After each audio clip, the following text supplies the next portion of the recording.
After 11 years building my family's restaurant into a local gem, my parents replaced me with my MBA-toting little brother. 9 days later, they lost an $850,000 deal I had landed, and then came begging for my help. The award plaque slips from my fingers as I stand frozen in the doorway of Riverside Ember's private dining room. The glass trophy crashes against the polished hardwood floor, the crack echoing like a gunshot through the silence. No one even flinches. Their eyes remain fixed on the projection screen, where my brother's PowerPoint presentation glows with corporate confidence. Riverside Ember Expansion Strategy, CEO Caleb Morgan. CEO Caleb Morgan. My throat constricts as I scan the faces around our antique mahogany table. My father's proud smile, my mother's hands clasped in anticipation, and my brother's perfectly pressed suit as he stands at the head of the table. My table. The place I've occupied for over a decade of family meetings. Jovie, Dad says, clearing his throat. You're late. We've already started the annual meeting. Annual meeting? My voice sounds distant to my own ears. You moved it up 2 weeks. The restaurant's 15th anniversary celebration is tomorrow. I've been finalizing details all morning. Caleb clicks to the next slide, which is exactly why we need to formalize the transition now. The celebration provides the perfect announcement opportunity. Transition? The word tastes bitter. Mom leans forward. Honey, we've transferred operational control to Caleb, effective immediately. We wanted to surprise you. Congratulations, I whisper, but no one hears me over the sound of my world shattering. Just last week, I stood under the spotlights at the Portland Culinary Excellence Awards, accepting Seafood Dish of the Year for my king crab with tangerine glaze. The audience had erupted in applause, but at our celebration dinner afterward, my parents had merely picked at their food. It's nice, Jovie, Dad had said, swirling his wine, but not scalable. We need to think bigger. Meanwhile, they'd raised their glasses to Caleb, toasting his business school network and fresh perspectives. Never mind that while he visited during summer breaks, I spent countless nights perfecting recipes, building relationships with local suppliers, and doubling our revenue over the last 5 years. Now, I grip the back of a chair to steady myself. You can't be serious. I have a culinary degree. I built our marketing strategy. I doubled our revenue. And we appreciate that, honey. Dad's tone drips with condescension. You're fantastic in the kitchen, but Caleb understands business. You can still be our head chef. Head chef.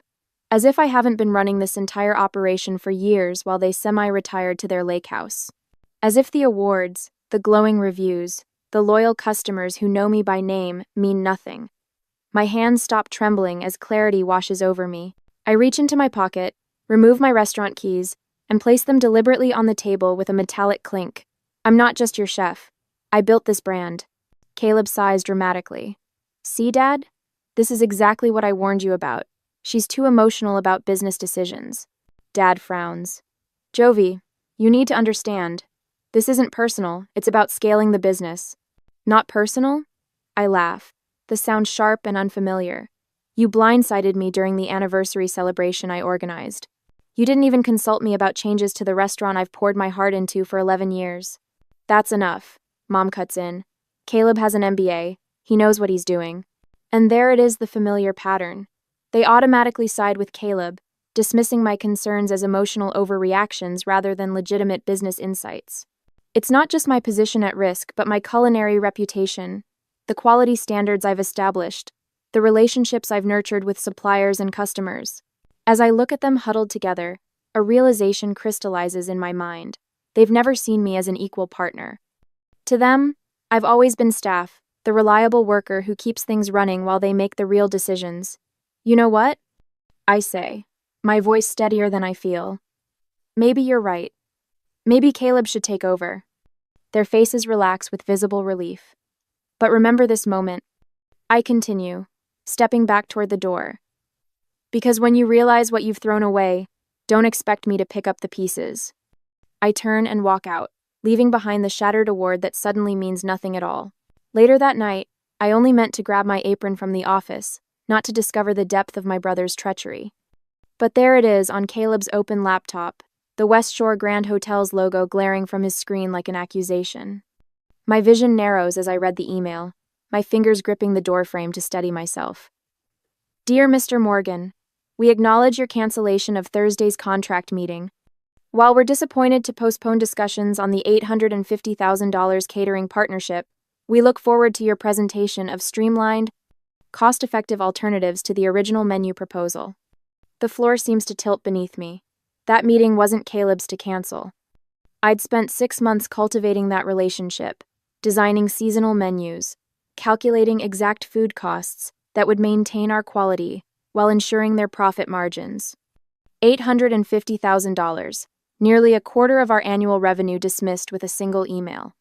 I scroll down, nausea building as I read further.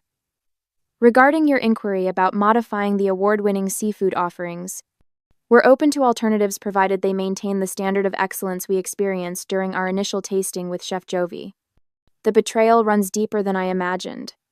Just 3 weeks ago, Caleb had leaned over my station, notebook in hand, asking detailed questions about my tangerine glaze recipe. "Just trying to learn from the best," he'd said with that boyish grin that always worked on our parents. Now I understand he wasn't learning. He was plotting. My hands shake with an anger so profound it feels like another presence in the room.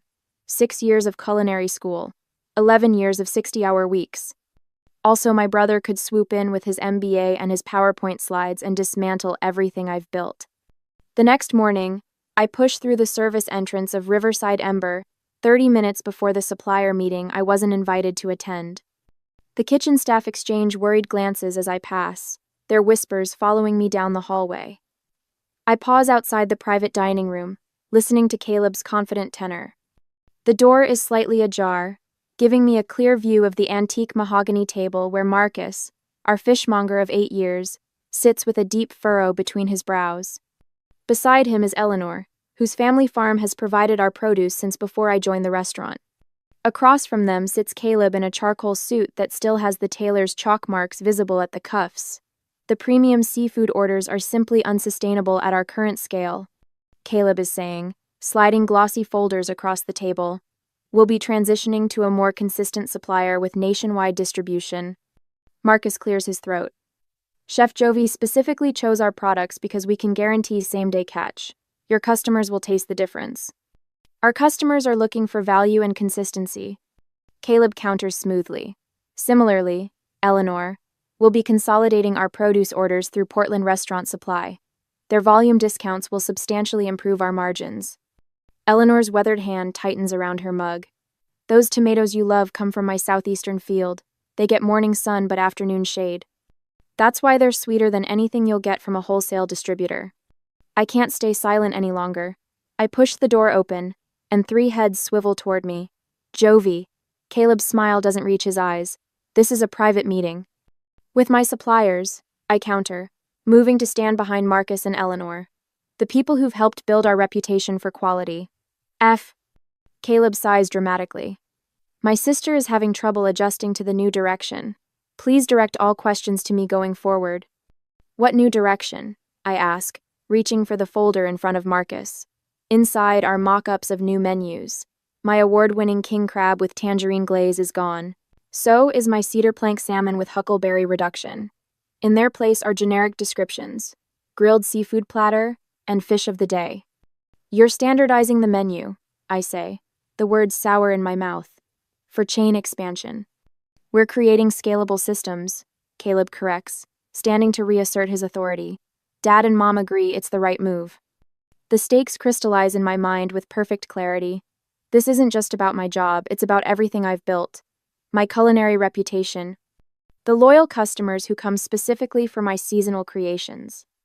And now, the $850,000 West Shore Grand contract that could have secured our financial future while maintaining our standards. Marcus, I say quietly, what will happen to your business without our orders? The fishmonger shakes his head. We'll survive, but I've got 2 boats that fish primarily for Riverside Ember. I'll need to let one captain go. Eleanor adds, and I've been expanding my heirloom varieties based on your menu plans, Jovie. If you're not buying, I'll have to plow under half my crops this season. Caleb clears his throat. These are unfortunate but necessary business adjustments. Speaking of adjustments, Jovie, we should discuss your compensation package. The head chef position doesn't warrant executive-level pay. The final insult lands like a physical blow. 11 years of 60-hour weeks building this restaurant's reputation, and now I'm facing a demotion and pay cut while watching everything I've created being dismantled for the sake of scalable systems. Later that evening, after everyone has gone, Daniel finds me in the kitchen, methodically packing my personal knives. "The kitchen staff is with you," he says quietly, his voice steady after 8 years as my sous chef. "Whatever you decide to do, we believe in your standards, not his." As I wrap my favorite santoku knife in protective cloth, the question weighs heavy on my mind. Should I stay and fight for the business I helped build, or walk away completely and start fresh? Fighting meant painful daily confrontations with my family, but leaving meant abandoning everything I'd worked for over a decade. What would you do when the people who should value you most fail to see your worth?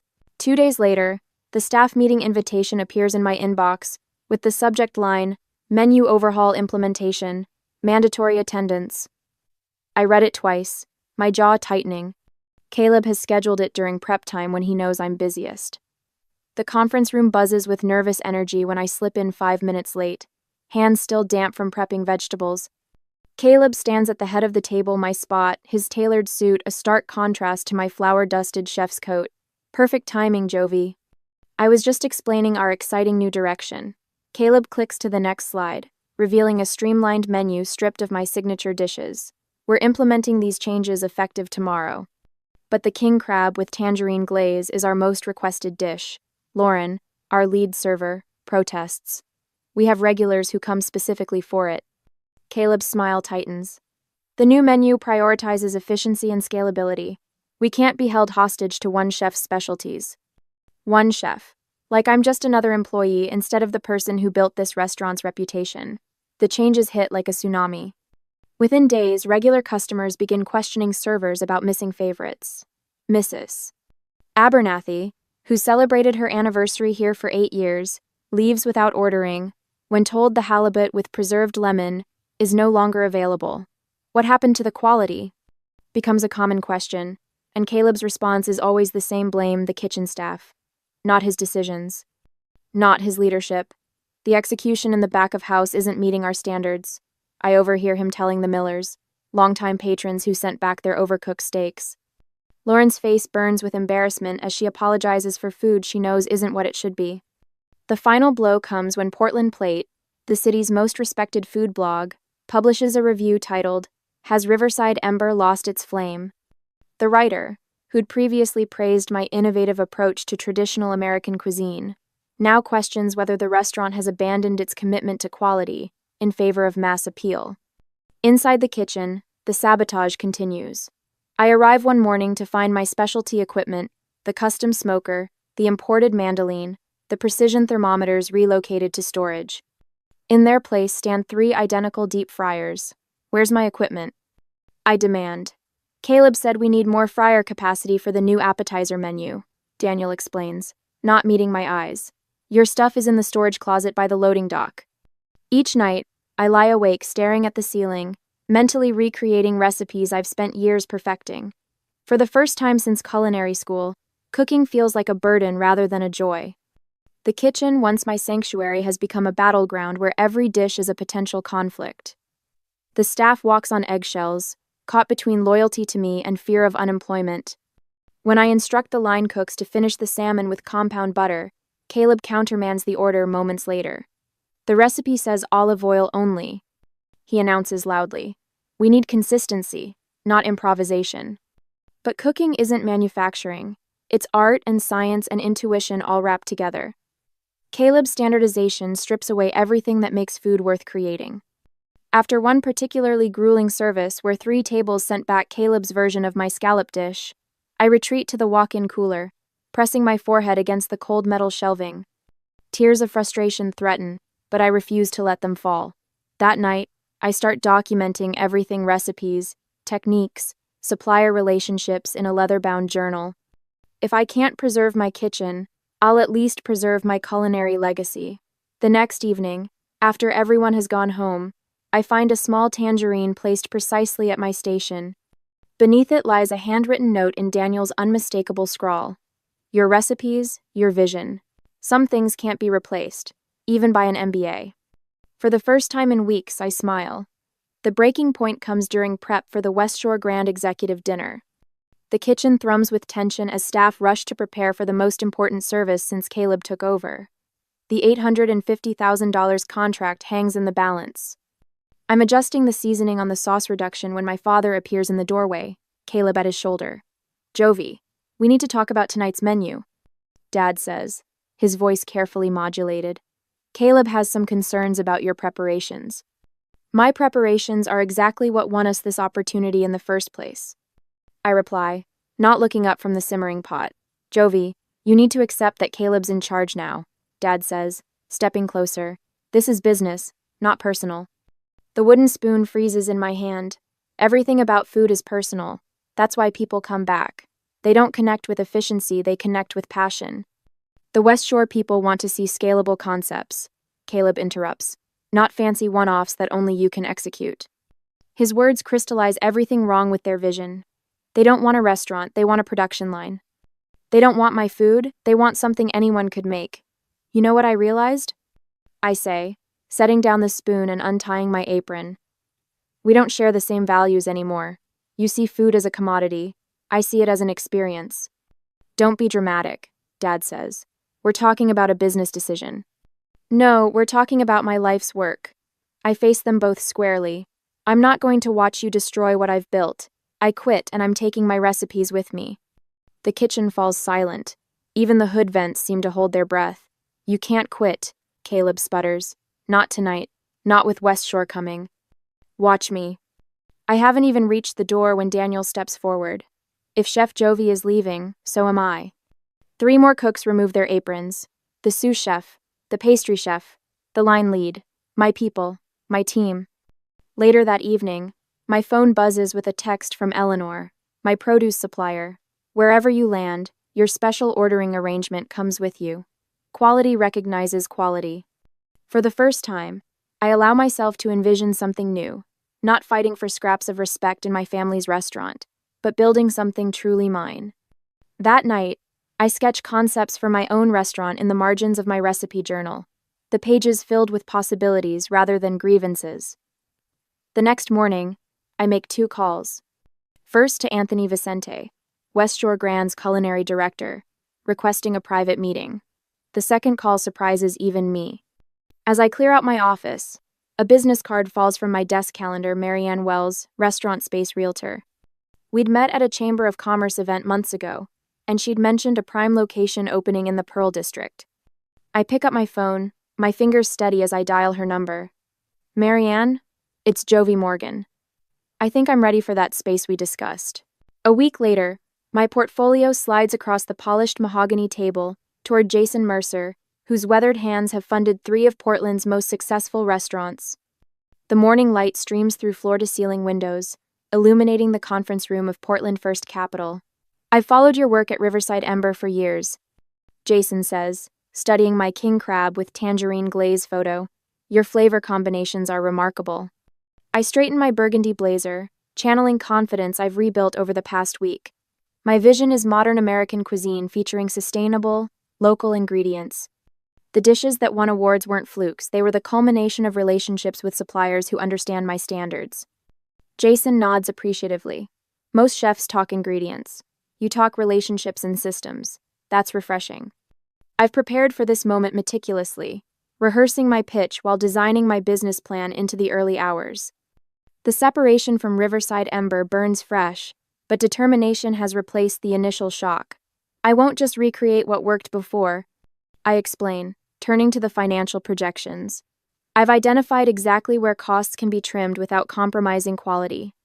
Before I finish my presentation, Jason leans forward. "I'll back you.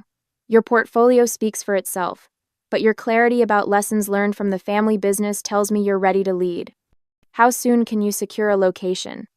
A weight lifts from my shoulders. "Actually, I've found a space in the Pearl District.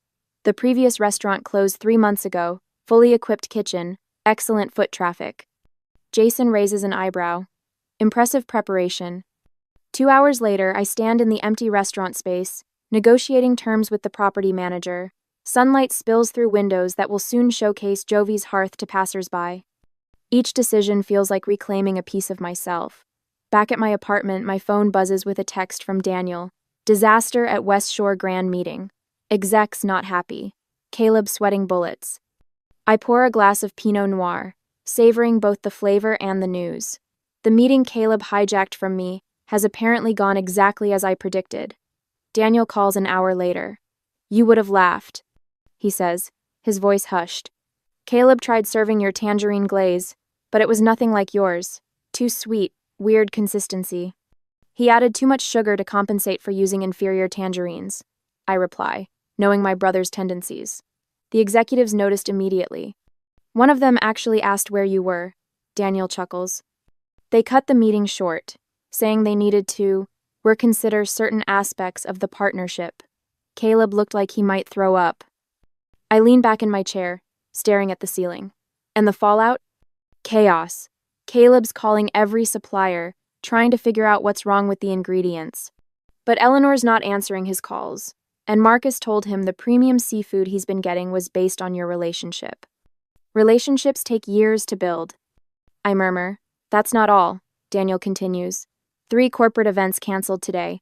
Words spreading about quality issues. Your parents look shell-shocked. The news should feel more satisfying than it does. Instead, I feel a complicated tangle of vindication and sadness for the restaurant's reputation I worked so hard to build. My phone beeps with an incoming call, Mom. I let it go to voicemail, then listen. Jovie, honey, please call us back. The West Shore Grand Dinner is next week, and we need your help. The family needs you. Please. Her voice cracks on the final plea. I press my forehead against the cool window glass, watching traffic below. When my mother called that evening, tearfully asking me to save the family by helping with the West Shore Grand Dinner, I hesitated. Would returning to help preserve what I'd built show strength, or would it simply enable more of the same behavior that pushed me out? The next morning, Daniel arrives at my apartment with a folder. Thought you might want these, he says, sliding a stack of papers across my kitchen counter. Daily revenue reports, reservation numbers, customer complaints, they're spiraling. I flip through the documents, noting the sharp decline. They'll blame external factors. They're trying, but the numbers don't lie. Daniel leans against the counter. The kitchen staff is with you. Just say the word. Later, Eleanor introduces me to specialty farmers from the Willamette Valley, who can supply Jovie's hearth with heirloom vegetables unavailable to larger restaurants. We walk between rows of rainbow chard, the morning dew still clinging to the leaves. These families have been farming for generations, Eleanor explains. They're excited about working with a chef who appreciates their craft. Marcus calls while I'm driving home. Jovie, I've got a shipment of Alaskan king crab coming next week. Premium quality. And I'm having dinner with Thomas Reynolds tomorrow night. I nearly swerve. The Thomas Reynolds? From Coastal Ventures? The very same. He's looking to invest in a new restaurant concept. I might have mentioned your name. The pieces fall into place faster than I dared hope.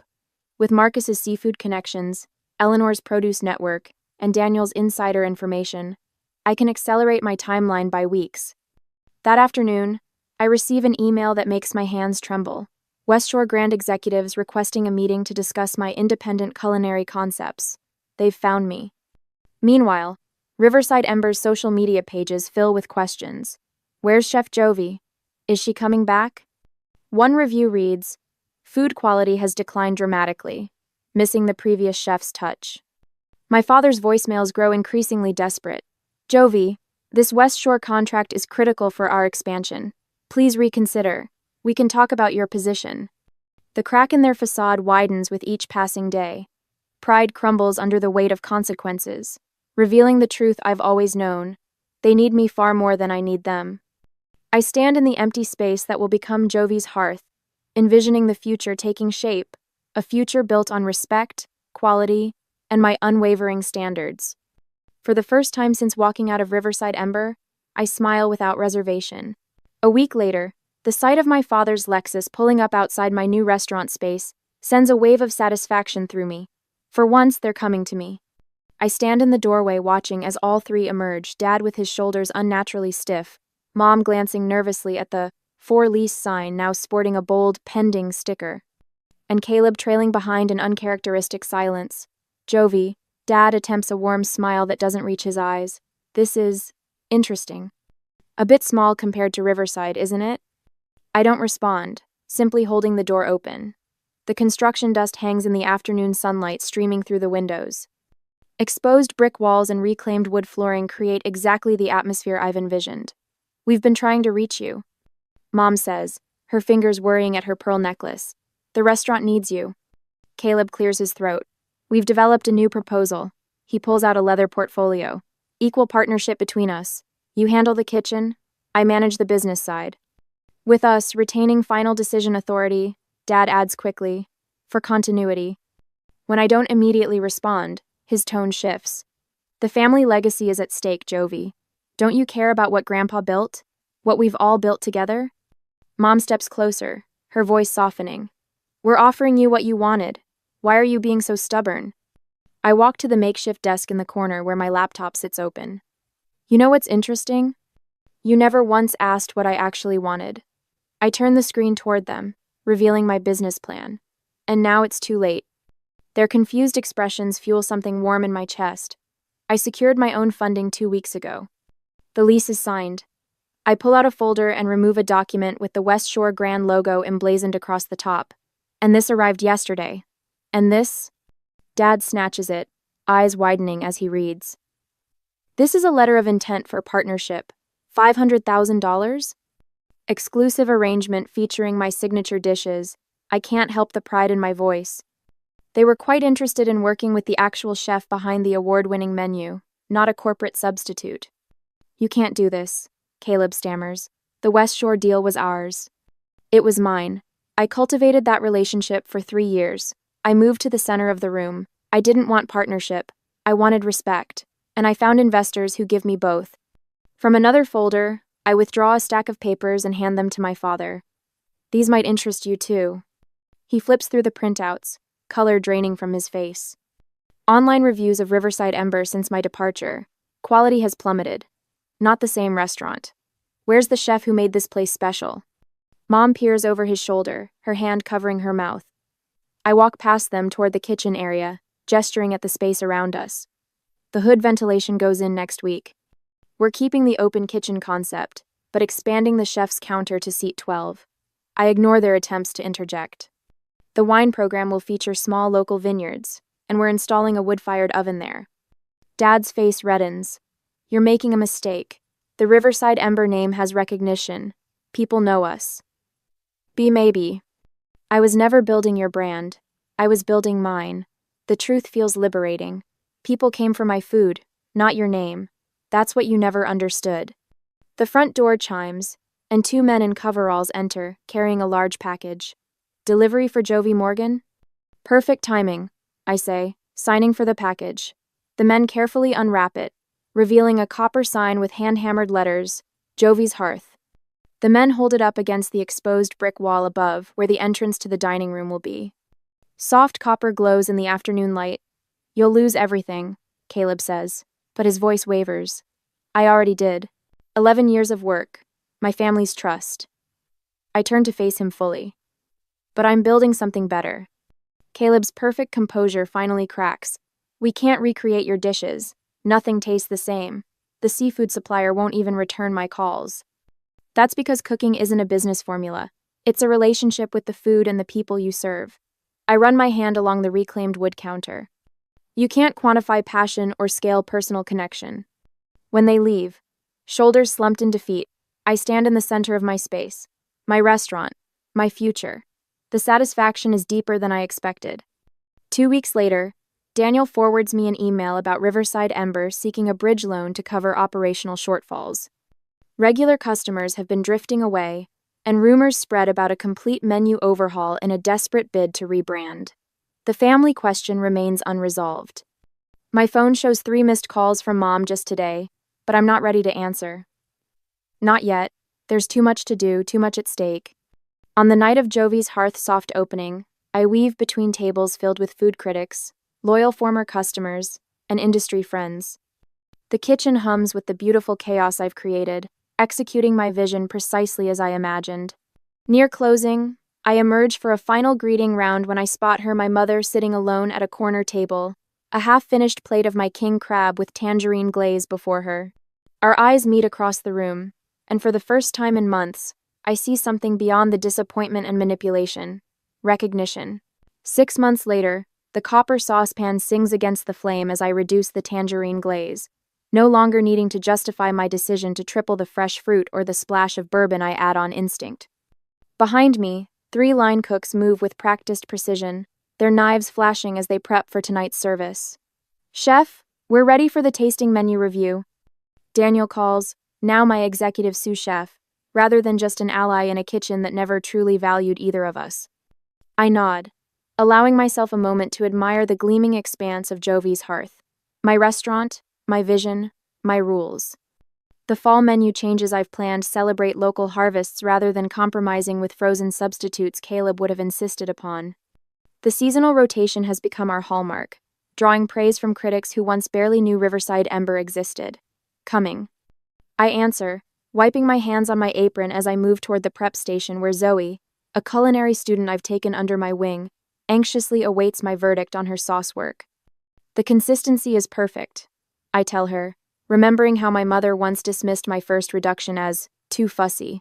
I add, "Now tell me why you chose thyme instead of rosemary." Her explanation shows promise. This is how mentorship should feel, not dismissal dressed as guidance, but genuine investment in someone's growth. Later, my phone buzzes with another reservation request. We're booked solid through December, with food critics from Chicago and New York requesting tables. National press attention has turned our corner of Portland into a destination, vindicating every sleepless night spent perfecting recipes in my tiny apartment kitchen after leaving my family's restaurant. The afternoon mail brings an envelope from the American Culinary Federation. Inside, an invitation to next month's awards ceremony, where Jovie's Hearth is nominated for Restaurant of the Year. The same ceremony where, just 18 months ago, I stood clutching an award while my parents whispered about my brother's business acumen. When the announcement comes at the gala, I don't drop the plaque in shock like last time.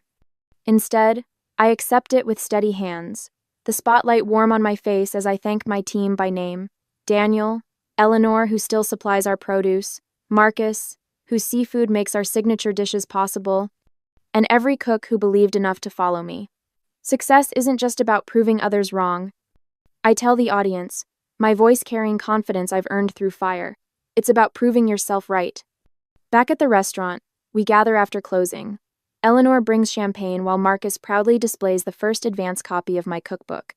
Daniel uncorks the bottle with a satisfying pop, filling glasses around our family table, the one where staff meals are shared, not where decisions are dictated. To building something that truly reflects who we are, I toast, not who others think we should be. Their glasses rise in response, light catching the bubbles inside. The next morning, spread across my desk, 5 different expansion offers from luxury hotels sit alongside an invitation to judge the Pacific Northwest culinary competition. My grandfather's weathered photo watches from its frame beside my awards, his original diner that started it all, before business plans and MBAs entered our family vocabulary. A knock at my office door reveals Caleb, resume in hand, here for the operations director interview I agreed to after our mother's tearful intervention at Christmas. As I consider whether to bring my brother into my business, I wonder if some family relationships can be rebuilt on new foundations, or if some bridges, once burned, should stay crossed. Would you give someone who betrayed you professionally a second chance if they showed genuine change, or is business and family best kept permanently separate? Sometimes the biggest favor someone can do is underestimate you. It forces you to truly value yourself. I grip my water glass tighter, knuckles whitening as Marissa's words hang in the air between us.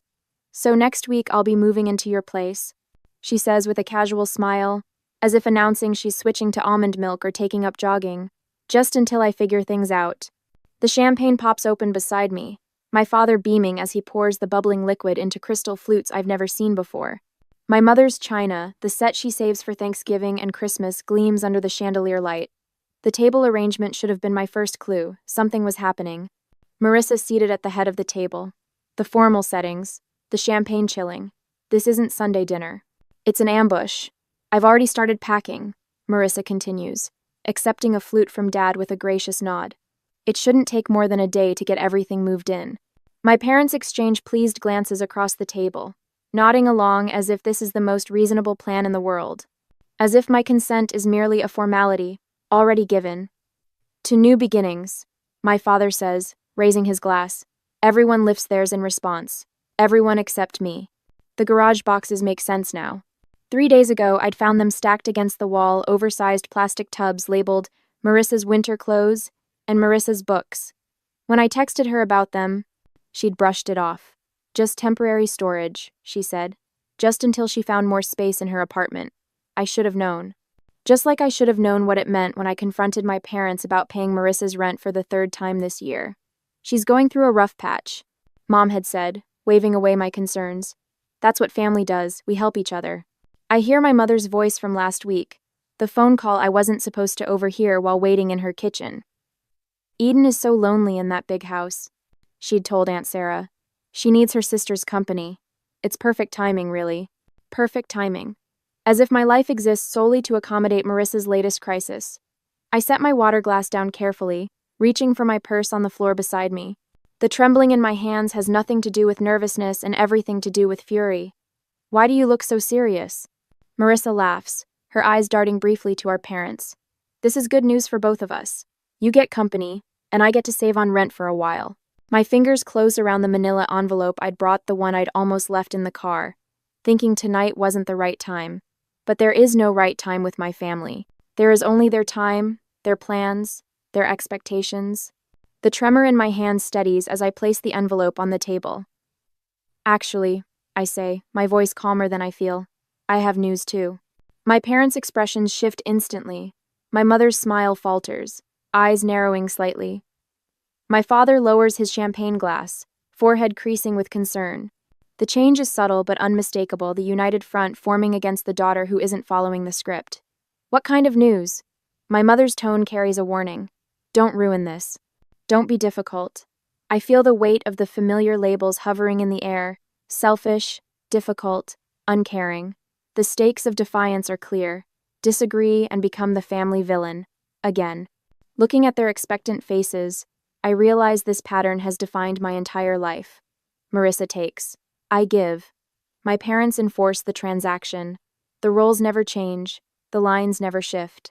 Until now. I place the manila envelope in the center of the table, my fingers lingering on the edge. The room falls silent, my family's anticipation hanging heavy in the air. What's that? My mother's voice carries a hint of irritation, as if my interruption is derailing an already settled plan. This, I say, carefully withdrawing the papers inside, is the sale agreement for my house. I sold it last week. I have 30 days left before I move. The silence that follows is absolute. Marissa's champagne glass slips from her fingers, shattering against the hardwood floor. No one moves to clean it up. My father's mouth opens and closes like a fish suddenly finding itself on dry land. You what? Marissa finally whispers. I flip through my phone, pulling up the Pinterest board I discovered this morning. Interesting timing, isn't it? While you were planning to move in, Mom and Aunt Sarah were already designing your future bedroom in my house. I turn the screen toward them, displaying their meticulous board labeled Marissa's new room. My throat tightens as I watch recognition flash across their faces. 9 years of saving every possible penny, working overtime, sacrificing vacations and new clothes, all to afford that house, my dream home. And to them, it was just another resource to be redirected to Marissa. My father stands abruptly, towering over me. You can just cancel the sale, he says, waving his hand dismissively. These things have cooling-off periods. My mother rises too, resting her hand on his arm. Eden, we already promised Marissa she could stay as long as she needed. You can't possibly expect her to find a place in 30 days. Actually, Aunt Sarah pipes up from the end of the table. We were going to move most of her things next Tuesday while you were at work, just to make it easier for everyone. The coordinated betrayal steals my breath. I glance at Dorothy, my mother's oldest friend, sitting uncomfortably beside Aunt Sarah. She stares fixedly at her plate, avoiding eye contact with everyone. You can't do this, my father says, his voice hardening. What about your property taxes coming due? You know I always help with those. The implied threat isn't subtle. His one annual contribution to my finances dangled now as leverage. Eden, my mother says softly, her voice taking on the concerned tone she uses when discussing unstable people. I'm worried about you. This kind of impulsive decision-making isn't like you. Are you feeling all right? Have you been taking care of yourself? I recognize the strategy immediately. If not compliant, then possibly unwell. It's a familiar path in our family dynamic, one that's kept me in line for years. You did this on purpose, Marissa accuses, tears streaming down her face. You found out I needed a place to stay and sold your house just to spite me. The accusation lands like a physical blow. This is how it always goes. My boundaries recast as cruelty, my self-preservation painted as selfishness. For a moment, I consider explaining the truth. The catastrophic roof replacement that drained my savings, the water line break, the heating system failure. The mounting financial pressure that made selling not just advisable but necessary. But what would be the point? They've already cast me as the villain in this family drama. Why give them more ammunition? I made this decision for my own reasons, I say instead, keeping my voice steady. And it's final. So you're just going to leave your sister homeless? My mother's voice rises. After everything we've done for you? The familiar weight of guilt settles on my shoulders. Everything they've done for me. The invisible ledger of family obligation that only ever seems to accumulate in one direction. Marissa isn't homeless. I point out. She has an apartment, and if that doesn't work, she has your spare bedroom. That's not the point, my father interjects. Family helps family. Period. Anyone. The unspoken remainder of that sentence hangs in the air, and you're not being family. I think, I say carefully, gathering the sale papers back into the envelope, that we have different definitions of help. Under the table, I feel a gentle squeeze on my hand. Dorothy, still avoiding eye contact with everyone else, whispers so quietly I almost miss it. Good for you. It's a small validation, but in this moment, it feels monumental. One person in this room doesn't see me as selfish or cruel for protecting myself. As I sit there with my family's accusations hanging in the air, I wonder whether I should explain the financial struggles that forced me to sell my beloved home, or simply hold firm without justifying my decision. Would sharing my vulnerability help them understand, or just give them new ammunition to use against me? The first call comes Tuesday morning while I'm fixing my coffee. Aunt Sarah's name flashes on my phone screen, unusual for a weekday before 9. Eden, honey, I just talked to your mother. Her voice carries that particular tone, the one reserved for funerals and family scandals. Is it true you sold your house just to keep Marissa from staying with you? My coffee sloshes over the rim of my mug, scalding my fingers. What? Marissa called me in tears last night, said you sold your beautiful home out of spite, knowing she needed a place to stay. The burning on my hand fades as a different heat rises in my chest. That's not what happened. Your sister will be homeless, Eden. I never thought you could be so cruel. The calls continue all day. Uncle Robert, cousin Jennifer, even my father's golf buddy Chuck, whose connection to this situation escapes me entirely. Each conversation follows the same script. Marissa's desperate situation, my apparent heartlessness, their profound disappointment in me. While preparing dinner, I make the mistake of checking Facebook. Marissa's latest post appears at the top of my feed. The hardest lesson in life is learning who truly has your back when times get tough. Family should be forever, not just when it's convenient. 27 sympathetic comments follow, including one from Mom. We're here for you, sweetheart. Always. The knife in my hand chops carrots with increasing force. The final blow comes Thursday, when my colleague Lisa stops by my desk, her expression pinched with concern. I ran into your sister at Starbucks this morning, she says, lowering her voice. She told me about the house situation. If you need help finding her temporary housing, my church has a program. The carrot pieces on my cutting board splinter under the blade. What exactly did Marissa tell you? Lisa shifts uncomfortably. Just that she's facing homelessness because of some sudden decision you made. She seemed really upset. My jaw tightens so hard it aches. Thanks for your concern, Lisa. But Marissa isn't homeless. She has an apartment, and parents with a 4-bedroom house. After Lisa leaves, I lock myself in the bathroom stall, hands trembling as I text my sister. Stop telling people I'm making you homeless. It's a lie and you know it. Her response arrives instantly. You're selling the house I was counting on. What would you call it? The roof replacement came first, $11,000 I hadn't budgeted for, when the March storms revealed leaks in 3 different rooms. I emptied my vacation fund and took a small loan, telling myself it was a one-time emergency. Then the water line broke in April. $8,200 for emergency repairs and landscape restoration. I canceled plans to visit my college roommate in Arizona, picked up weekend marketing work for a local realtor, and ate ramen for dinner more nights than I care to admit. The heating system failure in June was the final blow. $5,000 I simply didn't have. Each night after work, I'd sit at my kitchen table, surrounded by spreadsheets and bank statements, calculating and recalculating figures that refused to balance. The crying started around then. Silent tears that came only after midnight, when I was certain no neighbors walking dogs might glance through my windows and see the truth that the woman they waved to each morning, the one who always appeared composed and capable, was falling apart behind closed doors.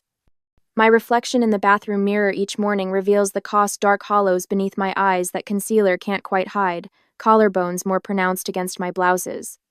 When my pants began slipping at the waist, I punched new holes in my belt, rather than buy smaller sizes. Temporary situation, temporary solution. While maintaining this facade, I pack my home each evening. 9 years of memories sorted into keep, donate, and trash. Books that once lined entire walls now fill boxes stacked in corners. The wedding photos of friends, the graduation pictures of cousins, the vacation snapshots all bubble-wrapped and nestled in containers labeled with blue marker. Through it all, I document everything. Bank statements in chronological order. House repair invoices filed by date and category. Text messages screenshot and saved. A fortress of paper proof against the siege of family fiction. While packing my office bookshelf, I find it a framed photo I'd almost forgotten. Me, standing on the front porch of this house, the day I signed the mortgage papers, keys clutched in my hand, smile threatening to split my face. The realtor had taken it as a surprise, catching the exact moment I realized I'd actually done it, purchased a home entirely on my own. I traced the frame's edge, remembering that feeling. Pride without a hint of apology. Accomplishment without anyone else's approval attached. I place it carefully atop the nearest keep box, this tangible reminder of what I built and what no one can diminish.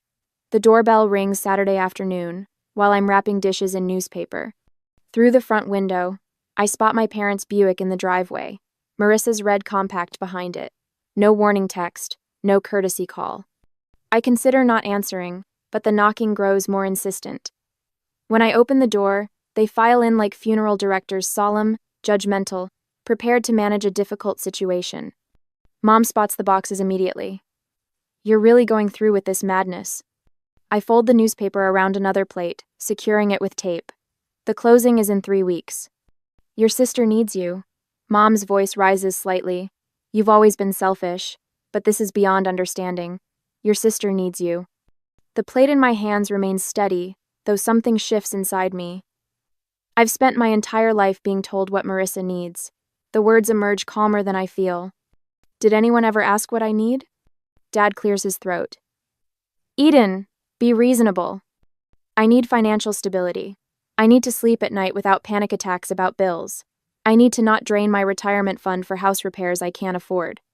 I continue wrapping dishes methodically. Unlike past confrontations, I don't stop what I'm doing to give them my full attention. I don't offer beverages or comfortable seats. I continue my work while they stand awkwardly in my half-packed kitchen. "We're your family," Mom says, voice wavering between anger and disbelief. "Yes, you are. And I've never once asked you for money. Not for college, not for my first apartment, not for this house, and not for the repairs that drained my savings." For once, they have no immediate response. Marissa stares at the floor, unable to meet my eyes. Dad examines the ceiling as if architectural features have suddenly become fascinating. I realize with startling clarity that I no longer need their approval or understanding. The constant ache for validation I've carried since childhood has quieted, replaced by something sturdier. When I stand to reach for another stack of plates, I notice my posture has changed. Shoulders back, spine straight, eyes level with theirs instead of downcast as usual. The physical manifestation of an internal shift. Dorothy arrives that evening with Thai food and 2 bottles of wine. She helps me pack photo albums while sharing stories of her own sister, the one who didn't speak to her for 3 years after Dorothy refused to co-sign a loan. "Family patterns are the hardest to break," she says, carefully wrapping a crystal vase my grandmother left me. "But sometimes breaking them is the only way forward." Monday brings an unexpected text from my colleague Thomas. Need help moving? Got a truck and strong back. Family often sees us least clearly. Just say when. That afternoon, Barbara, my financial advisor, emails confirmation of my townhouse application approval.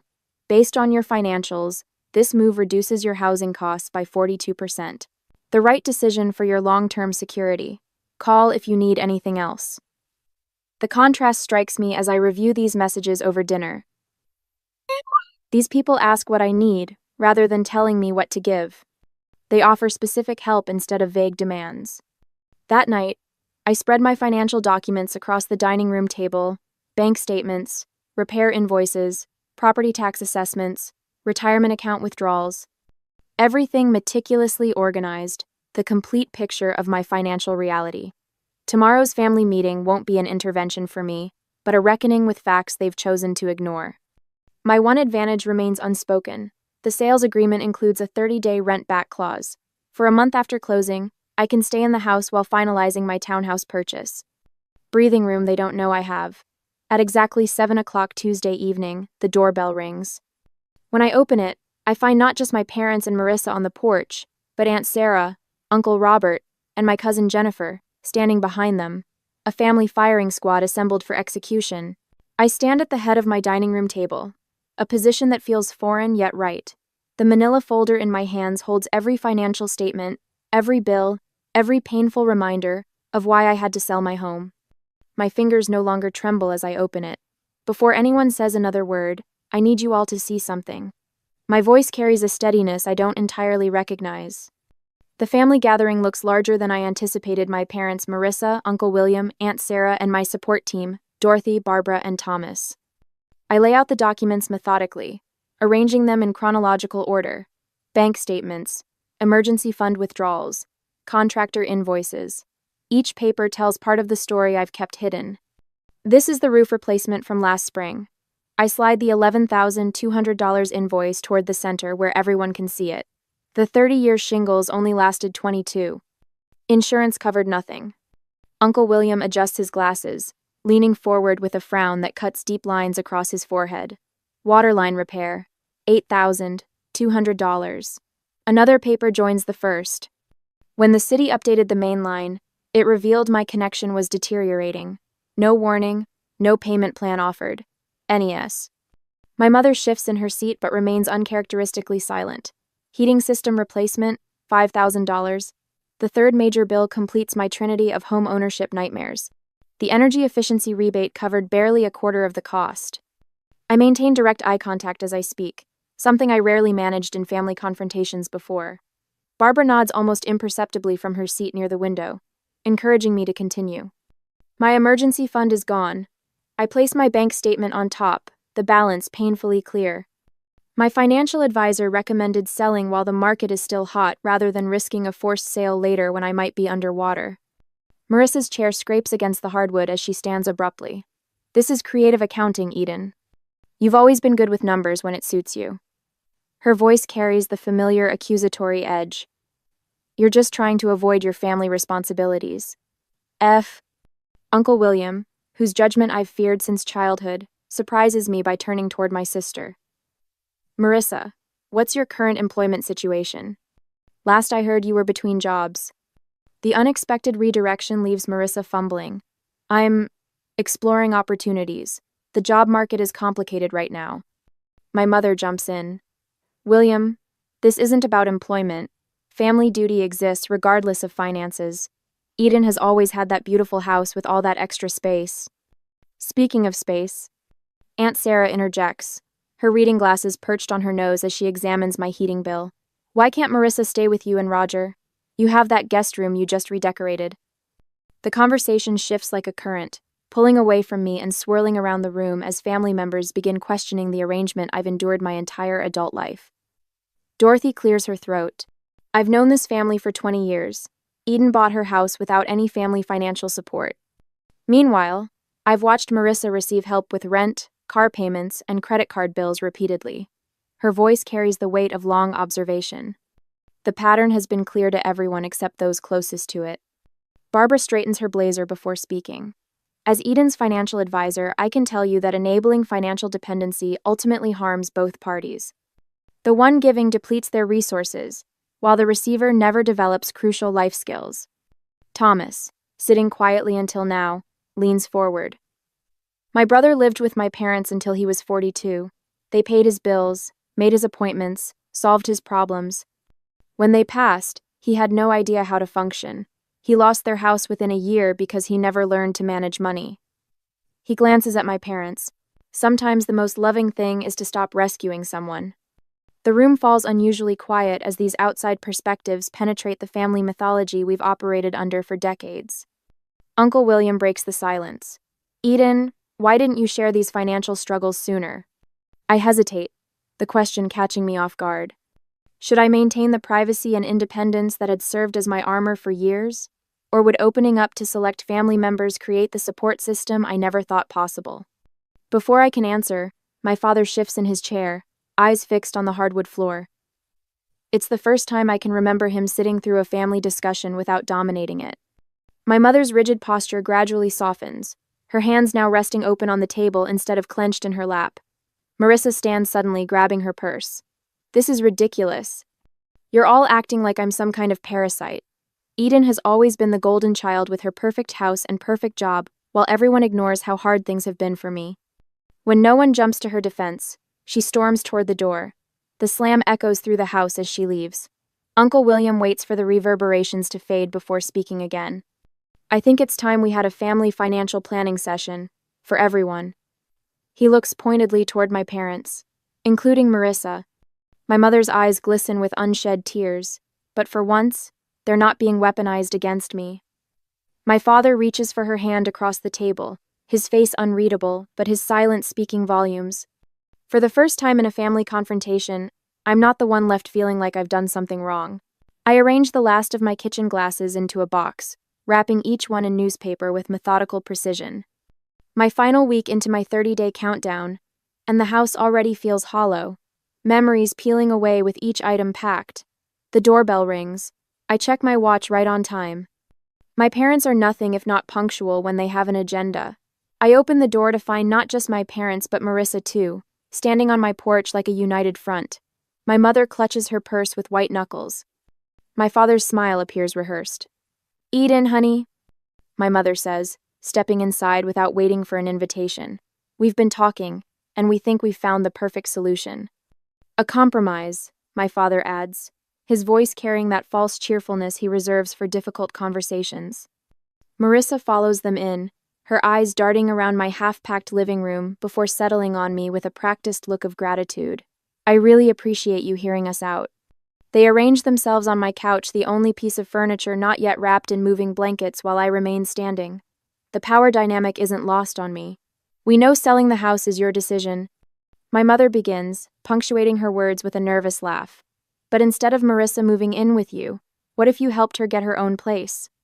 My father nods enthusiastically, while carefully avoiding any mention of actual numbers. Just a loan to get her started.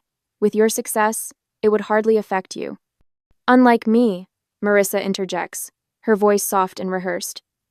Some people just have bad luck, you know? The implication hangs heavy in the air between us. You're successful. She's struggling. You owe her this. My mother leans forward, her voice dropping to a conspiratorial whisper. Eden, the family has always stuck together. If you can't help your sister just this once. She trails off, the threat clear. Cut Marissa off, and I cut myself off from the family. I walk to the dining room table where I've laid out several documents. They watch me, confusion replacing their certainty. I'm meeting with my lender tomorrow, I say, picking up a pre-approval letter. For a townhouse downtown, the monthly payment will be nearly 40% less than my current mortgage. I hand the letter to my father, whose eyes widen at the numbers. Selling this house isn't just about Marissa. It's about rebuilding my emergency savings after 3 major home repairs drained them. It's about reducing my financial stress. I take a deep breath. It's about finally prioritizing my financial health. My mother starts to speak, but I hold up my hand. I can't support Marissa financially, I continue, but I can help her support herself. I pull a business card from my pocket and hold it out to Marissa. She stares at it without taking it. Our marketing department has an entry-level position opening next week. The starting salary would cover rent on a one-bedroom apartment. I spoke to HR yesterday, and they'd be willing to interview you. Marissa's mouth opens, then closes. For once, she seems genuinely speechless. This isn't charity, I add. It's an opportunity. Whether you take it is your choice. My father stands abruptly, moving toward the window where bare hooks show where family photos once hung. Eden, be reasonable. Marissa needs... No, I interrupt, walking to the coffee table where I've placed a manila folder. This is what being reasonable looks like. IMC of no. I open the folder and pull out a spreadsheet, placing it on the table between us.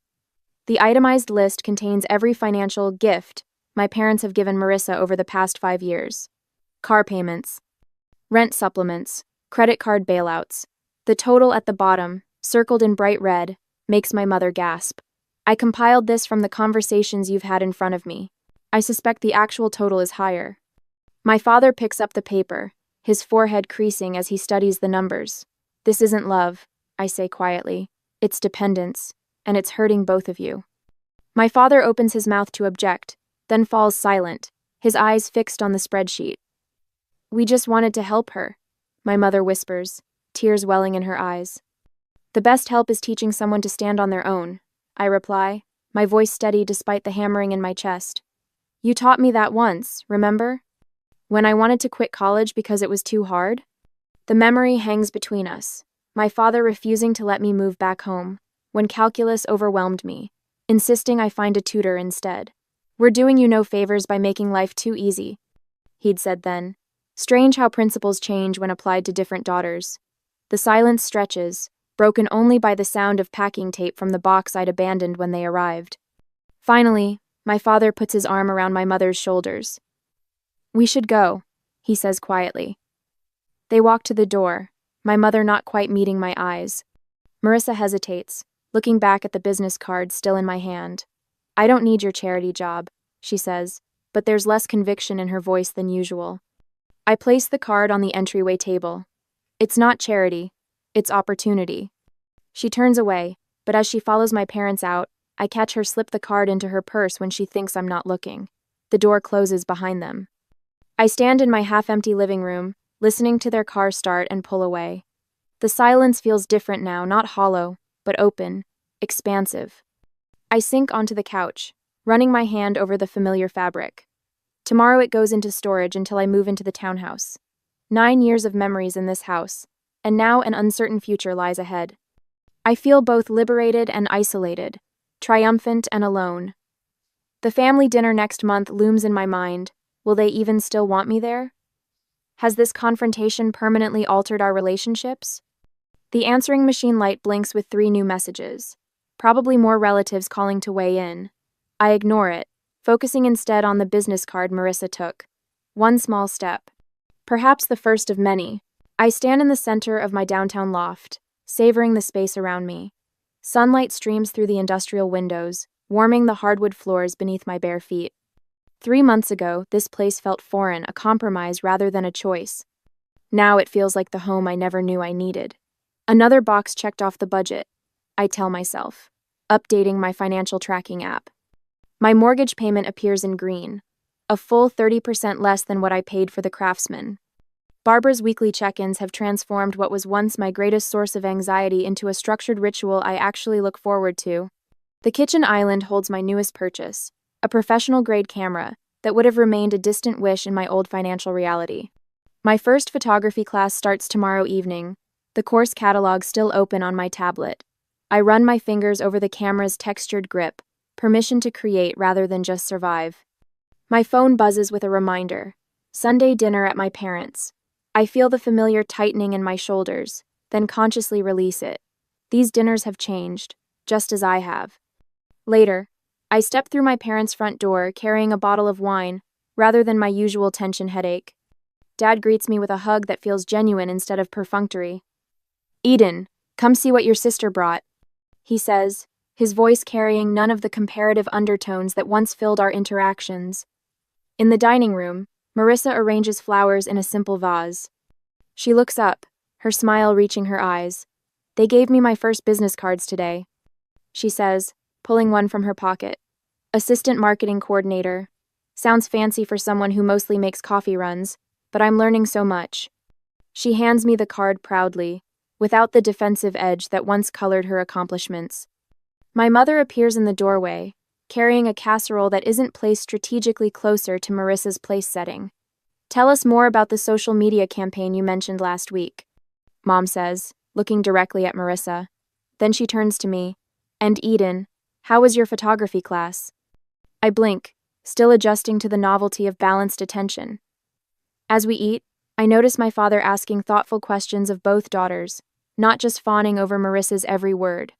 1 week later, laughter fills my loft as Dorothy raises her glass. To homes that shelter us and boundaries that protect us, she toasts. Around my coffee table sit Thomas, Barbara, Uncle William, and me, my chosen family, alongside the blood relative who surprised me most. Dorothy presents me with a frame containing 2 photos, me signing my original mortgage papers 9 years ago, and me holding the keys to this townhouse. 2 brave beginnings, she says softly. 2 very different women, I add, recognizing how much I've changed. The following weekend finds Marissa and me at my kitchen table, surrounded by spreadsheets and calculator apps. So if I put away 15% of each paycheck, I could have first and last month's rent by January, she says, chewing her lip as she runs the numbers again. Our parents sit on my sofa, watching this scene with a mix of pride and regret. We should have done this years ago, Mom admits quietly. We thought we were helping, but we were hurting both of you in different ways. Dad nods, his eyes revealing the difficult journey of unlearning decades of enabling behavior. As I watch Marissa calculate her budget with determination I'd never seen before, I wonder about the fine line between helping and enabling those we love. Is it ever possible to find the perfect balance between supporting family and maintaining healthy boundaries? Or must we sometimes allow others to struggle so they can truly grow? I freeze, coffee mug suspended halfway to my lips, as Carol's Facebook post fills my screen. My thumb hovers over the family photos, unable to move as my brain struggles to process what I'm seeing. Everyone is there. Mom, Dad, Tyler, Brittany, and her family. Aunt Jean from Florida. Even Cousin Mark, who rarely leaves his basement apartment. They're gathered around the fireplace at my parents' lake house, arms draped over shoulders, faces flushed with laughter and belonging. Everyone except me. I set my mug down before my trembling hand betrays me. The ceramic makes a hollow sound against the granite countertop, like an echo in an empty room. December family reunion 2024. So blessed to have everyone together. Carol's caption mocks me from my phone. I zoom in on Tyler's face, catching the unmistakable smugness in his expression. He knew I wasn't invited. They all knew. My gaze drifts to the refrigerator where my calendar hangs, the date circled in red. Family reunion, the 15th of December. Yesterday. The day I'd been waiting for, preparing for, the day that apparently happened without me. A memory surfaces unbidden. My cramped studio apartment during senior year, the flickering light above my desk as I worked on coding projects until 3 a.m. before heading to my barista job at 5. The contrast of my parents' comfortable suburban home, with its manicured lawn and updated kitchen, always lingered in my mind. I didn't mind the struggle. It was building something that mattered. The day I landed my position at Meridian Tech, Dad had been polite but distracted. Mom had asked if it came with health insurance. Tyler had snorted and asked if I'd be playing with computers all day. Only I understood what it meant. Financial security, finally. I remember the first support check I wrote them. My hands had shaken then too, but with pride. I'd framed a copy of it before sending the original, proof that their daughter had made it. $200,000 later, I stand in my kitchen, staring at people who didn't think to include me in their holiday gathering. I take a deep breath and open my banking app, the numbers confirming what I already know. The monthly transfer to my parents processed 3 days ago. As always, without fail. My resolve hardens as I move with deliberate purpose.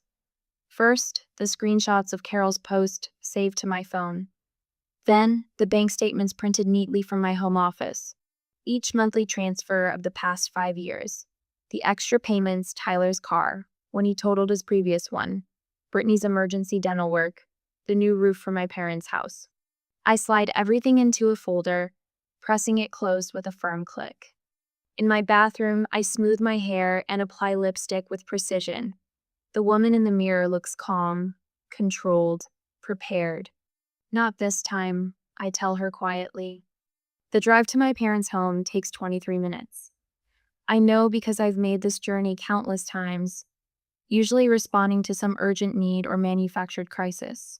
The same house I helped refinance when Dad's commission-only sales job hit a slump 3 years ago. Headlights illuminate the familiar mailbox, the one I paid to replace last spring. I park behind Tyler's BMW vehicle that wouldn't exist without my monthly contributions to his temporary financial shortfall that has somehow lasted 4 years. The scent of roasted turkey greets me as I enter without knocking. They're already seated around the dining table, the good china gleaming under the chandelier. My mother looks up, surprise briefly crossing her face before she smiles. "Lauren, honey, I didn't know you were coming for dinner tonight." "Thought I'd surprise you," I say, hanging my coat carefully on the rack. "Hope there's enough food." "Always room for one more," Dad says without looking up from his plate. He's wearing the watch I bought him for his birthday, the one he called too extravagant before accepting it anyway. Tyler snickers into his wine glass. "Yeah, surprised to see you away from your computer on a weeknight. No emergencies at work?" "Not tonight," I reply, taking the empty seat next to Brittany, who immediately shifts slightly away. Mom serves me a generous portion of green bean casserole, my least favorite dish, despite mentioning it every holiday for the past decade. "So," Brittany says, "Tyler just put a deposit down on a lakefront property. It's an investment opportunity, very exclusive." I nod, cutting my turkey into precise pieces. "Sounds expensive." Tyler puffs up visibly. "Well, you know what they say. You have to spend money to make money." Dad launches into a complaint about the property tax increase, absent-mindedly adjusting his watch. I let the conversation flow around me, waiting for the perfect moment. When there's a natural lull, I set down my fork and ask with practiced casualness, "How was the family reunion yesterday?" The silence that descends is absolute. 5 pairs of eyes fix on me, expressions ranging from shock to discomfort toying Tyler's case on disguised amusement. "What reunion?" Mom asks, her voice pitched slightly too high. I reach for my water glass, taking a deliberate sip. "The one at the lake house. The one Aunt Carol posted about on Facebook this morning." Tyler smirks. "Oh, that reunion. Yeah, it was yesterday." Brittany jumps in, her voice syrupy sweet. "Oh my God, Mom, you didn't tell Lauren? Oops." Mom glances nervously at Dad, who clears his throat authoritatively. "Must have slipped our minds," he says, waving his fork dismissively. "You're always working anyway. Wouldn't have expected you to make it." I place my phone on the table, screen up, Carol's post clearly visible. Funny, since it's been on my calendar for months. "Lauren," Mom begins, her tone shifting to the one she uses when she wants something. "Don't make a big deal out of nothing. It was just a small gathering." 27 people, I say, scrolling through the photos. Every family member except me. Tyler rolls his eyes. "So dramatic. It's just a stupid reunion." I open my purse and withdraw the folder, placing it next to my phone. The table falls silent again as I flip it open, revealing the neatly organized bank statements. "If I'm not important enough to invite," I say, my voice steady despite the thunder of my heartbeat, "then you don't need my money either." Tyler's laugh slices through the silence, too loud and hollow against the dining room walls. "You're kidding, right?" His eyes dart to my folder, then back to my face. "This is just some dramatic little show." "It was a misunderstanding, Lauren," Brittany says, scooting her chair closer to mine, her hand reaching for my arm. I shift just enough that her fingers grasp empty air. "We thought you were busy. You know how you always are." Mom's eyes begin to glisten, the tears forming right on cue. "You can't do this to your family," she whispers, voice trembling with practiced precision. Dad sets his fork down with a deliberate clink against the good china I paid to replace last Christmas, when Mom mentioned how embarrassed she was by the chipped edges of her mother's set. "That's enough, Lauren," he says, summoning the stern father voice that stopped working on me years ago. "You're overreacting." I don't respond immediately. Instead, I open my purse and pull out the folder with steady hands. One by one, I spread the bank statements across the dining table, between the green bean casserole and the buttered rolls. The yellow highlighter marks are impossible to miss. $2,500 transferred on the first of every month for the past 5 years. The special payments are circled in red. $42,000 for Tyler's BMW after he totaled his Audi. $8,700 for Brittany's emergency dental work that her insufficient insurance wouldn't cover. $24,500 for my parents' new roof and kitchen renovation.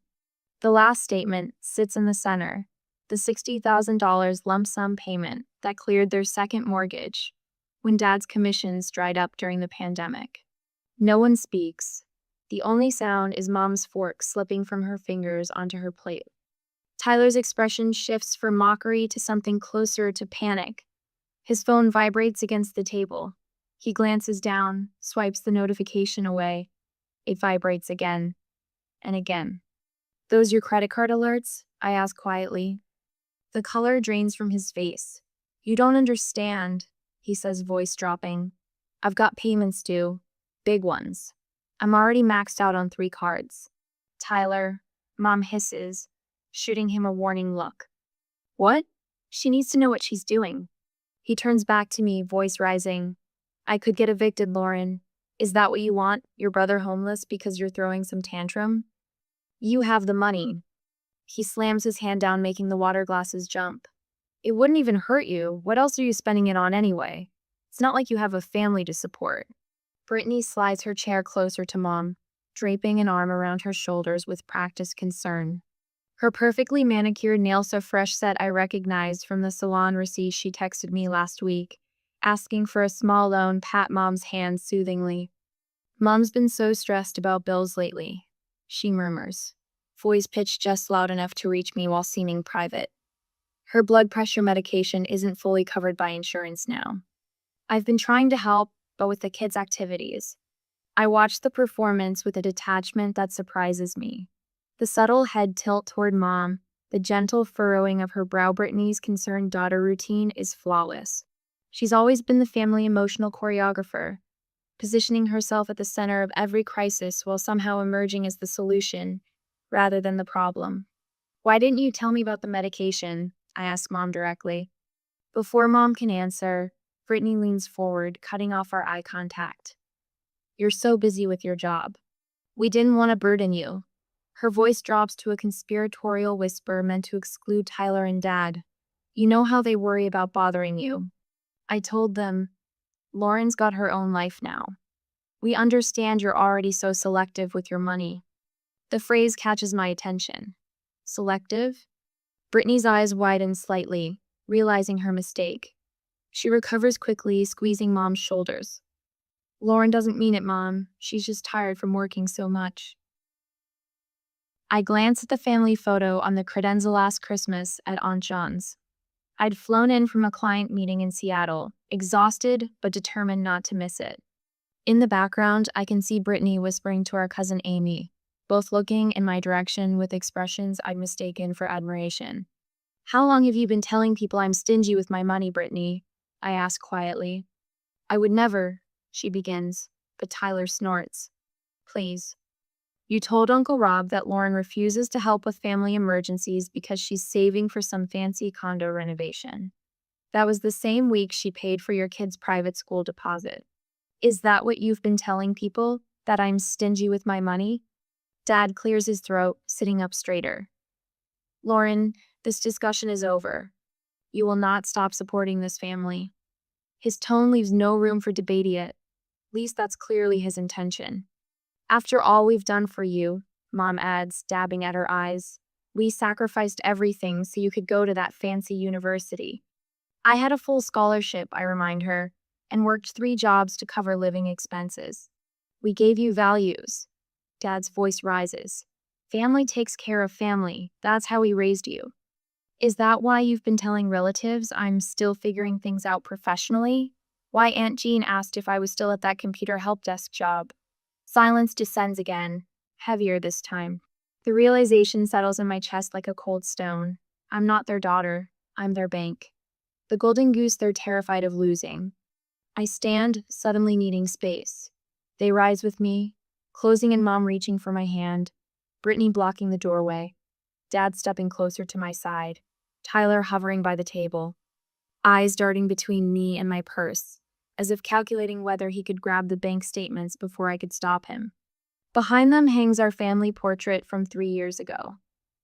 We're all smiling, coordinated in blue and beige, Dad's hand on my shoulder. I remember writing the check for the photographer the next day. My decision is final. My voice remains steady, though I feel a deep ache spreading beneath my ribs grief for the family I thought I had. I gather my things with deliberate slowness, tucking the statements back into my folder. The key to their house, my parents' house, feels suddenly heavy in my pocket. I place it on the table, metal against wood, making a final decisive sound. "Would you like some dessert before you go?" Mom asked desperately. "I made your favorite apple pie." I shake my head. At the door, I pause, looking back at the home I've been helping pay for, at the people who excluded me from their lives while accepting my money. Something shifts inside me, not regret, but resolution. "I'll always be your daughter," I tell them quietly, "but I will no longer be your bank." I close the door behind me, the cool evening air washing over my heated face. For the first time in years, I drive away without a promise to fix something, without an invoice waiting in my inbox. It feels like breathing after years underwater. My phone vibrates against the kitchen counter for the 17th time this hour. I don't need to look to know who it is. The screen lights up again. Tyler. Haha. Okay. You made your point. Now send the money. I take a sip of my tea, waiting for what I know will follow. 3, 2, 1. "Lauren, I'm serious. If you don't send it, I'm screwed." The desperation in his messages escalates with each notification. "If you don't help me, my credit will tank. Do you want that on your conscience?" I place my mug down and silence my phone, but not before catching a glimpse of 5 missed calls from Mom. Her voicemails range from tearful pleas, "Lauren, honey, we need to talk about this misunderstanding," to barely contained anger, "I didn't raise you to be this selfish." My laptop pings with an email notification. Dad, with the subject line, "Family Responsibility." The preview shows just enough for me to see his opening line. "It's time you act like an adult and stop this childish." I close my laptop. On my tablet, Brittany's latest passive-aggressive Facebook post appears. "True family stands together through everything. Blood is thicker than water. Family loyalty. Disappointed." 3 angry face emojis from cousins who weren't at the reunion either. My condo, normally my sanctuary after long days of coding, now feels like a fortress under siege. The clean lines of my mid-century furniture, the carefully curated bookshelves, the piece I've crafted here, all of it, vibrates with the digital intrusion of my family's demands. I move deliberately through each device, turning off notifications one by one. On my phone, settings, notifications, Tyler off, Mom off, date off, Brittany off. On my laptop, email filters created. On social media, muted, all of them. The sudden silence feels both empty and full. I sit at my small dining table, nothing like the ornate cherrywood monstrosity at my parents' house that I helped pay to restore last year. Mine is simple walnut, chosen for its clean lines rather than status. I open my banking app and stare at the automatic transfers I set up years ago. Mom and Dad household, $2,500 monthly. Tyler emergency fund, $1,000 monthly. Brittany children's education, $500 monthly.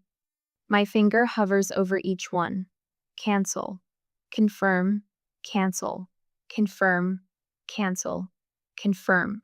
With each confirmation, something shifts in my chest, not lighter exactly, but more aligned, like vertebrae slipping back into place after years of poor posture. I open a new spreadsheet.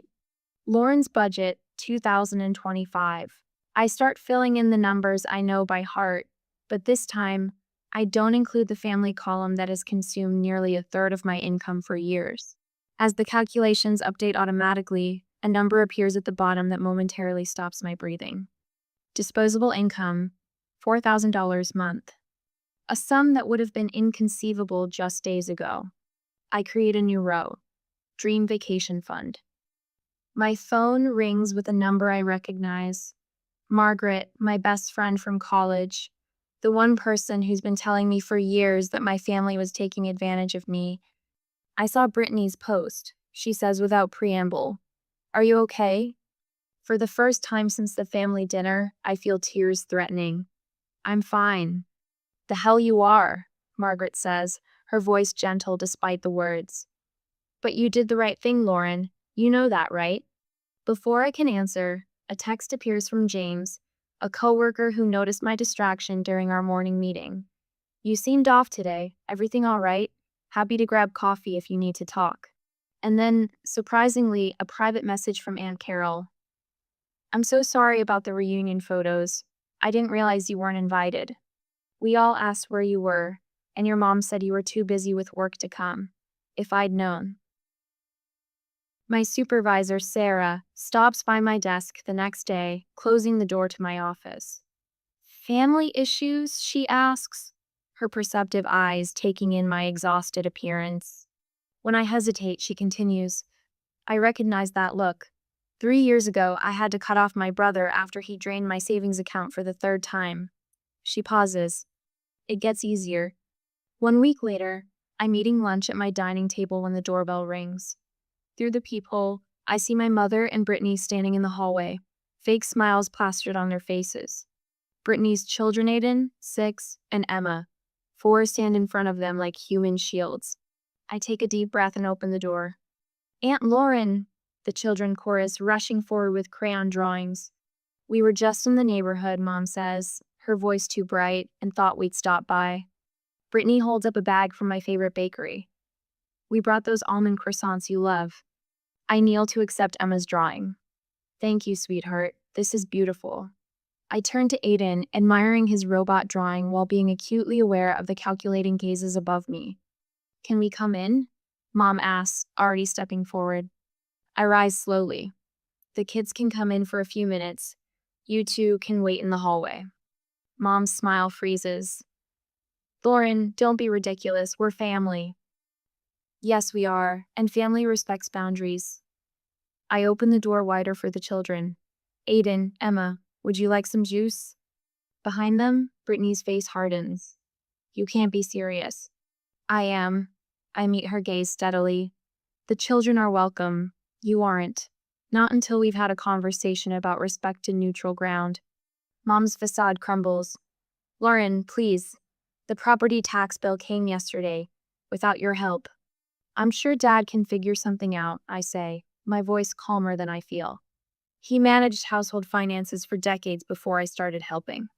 Brittany's desperation becomes palpable.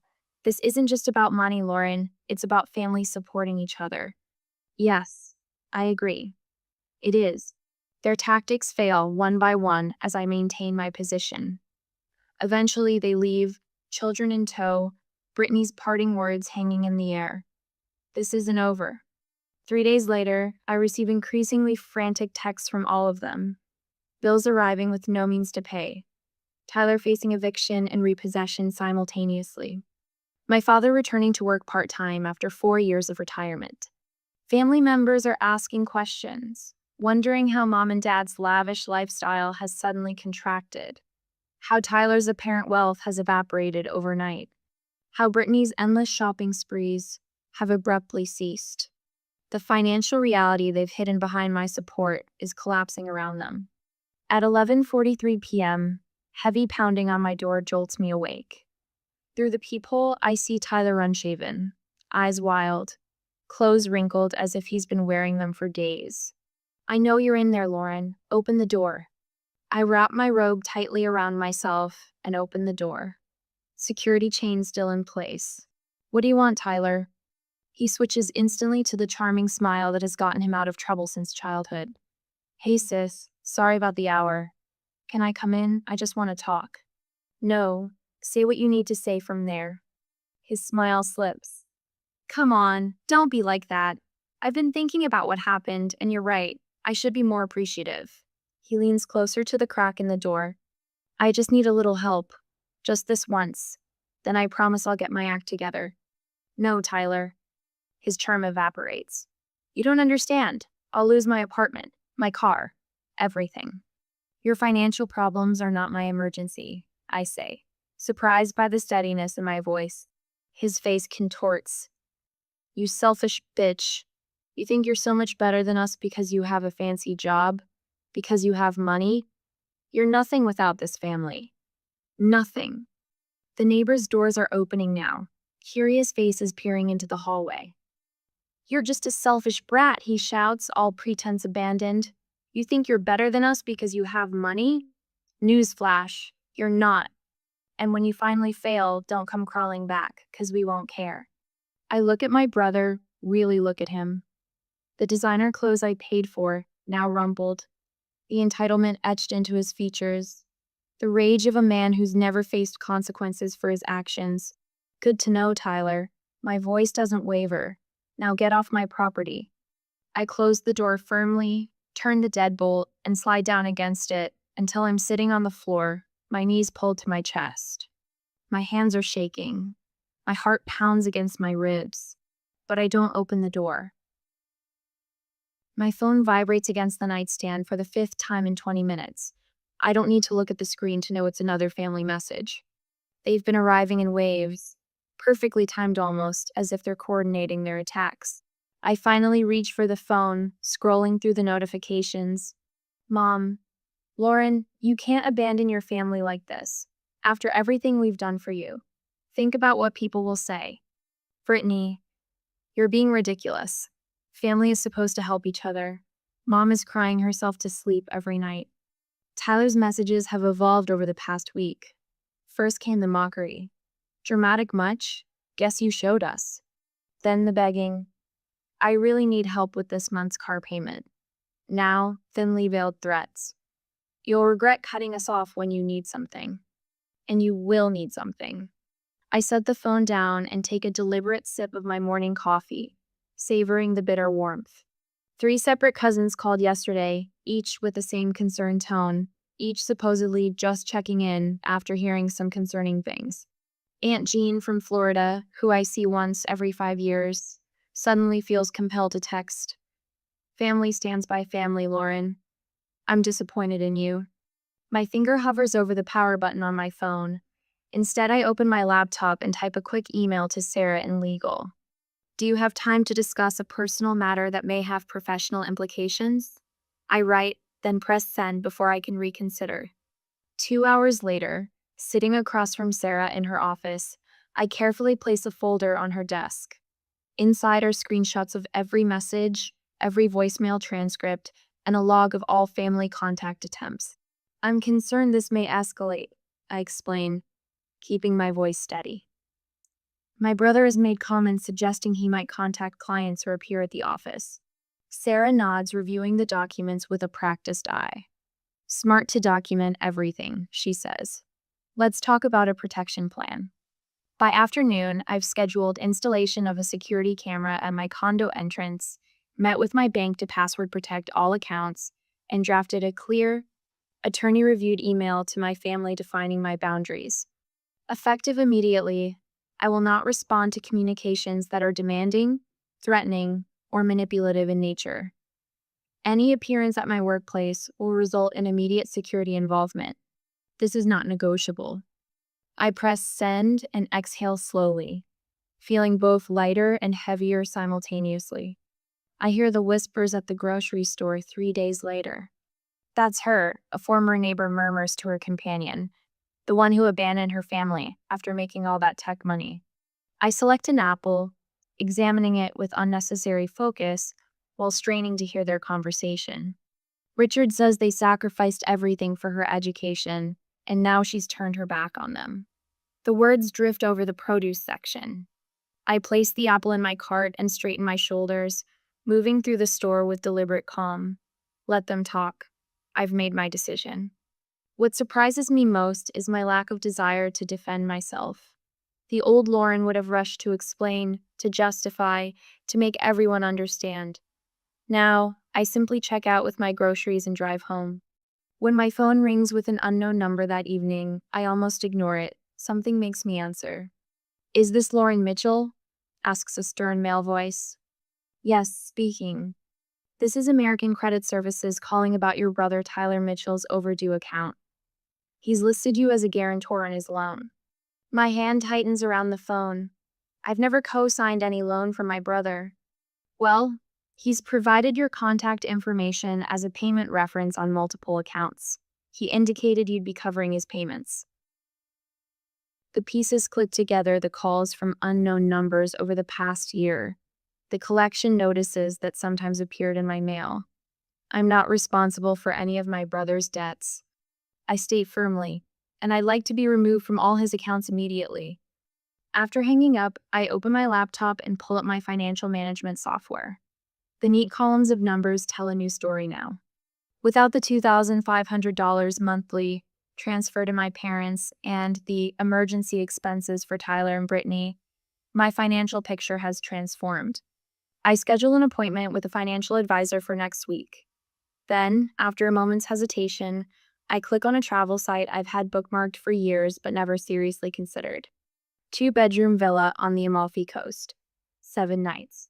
My finger hovers over the Book Now button. I've always wanted to see Italy. Always put it off because someone more important needed my money. I click. The confirmation page appears, and an unfamiliar feeling washes over me. Freedom. The call comes at 11:47 p.m. 3 weeks later. My mother's name flashes on the screen. I answer, hearing her labored breathing. "Lauren," she gasps.